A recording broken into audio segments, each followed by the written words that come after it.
Ma'am si Carla Estrada, sinubukan na deadma, no? I-deadma ni Ma'am si Carla ang relasyon ni Andrea Brillantes at Daniel Padilla, no?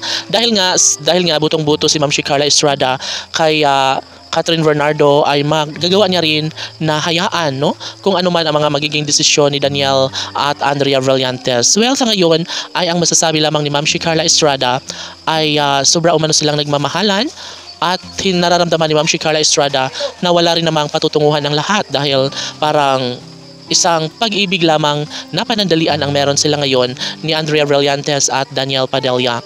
Of course, hindi na ito kakayanin pa ni Catherine kung mawala sa kanya ng tuluyan si Daniel. Hindi ito ang nais, no, ni Catherine Bernardo ang sa katuparan ang lahat ng mga kabiguan para sa relasyon ngayon ni Daniel at ni Andrea Brillantes. Syempre, nais lang din naman na magkaroon ng kasagutan ng lahat. Gustong ipabatid ni Ma'am si Carla Estrada ang katotohanan na talaga nga namang nais niya ng i-deadma na lang si Andrea at Daniel. Kung ano man ang kanilang mga desisyon sa buhay, kung ano man ang kanilang mga plano sa buhay, ay magagawa pa rin ni Ma'am si Carla Estrada na ibahagi sa taong bayan. Basta't ang kagustuhan ni Ma'am si Carla Estrada ay dapat si Catherine Bernardo at Daniel Padilla talaga ang magkakatuluyan. Mas magiging matamis ang relasyon ni Catherine at Daniel kung sila pa rin habang buhay, at ito ang mga komento ng netizens. Maari pa nga kaya na magkaroon ng habang buhay na kaligayahan si Catherine Bernardo at Daniel Padilla, gayong nariyan patuloy pa rin na gumugulo sa kanilang relasyon si Andrea Brillantes.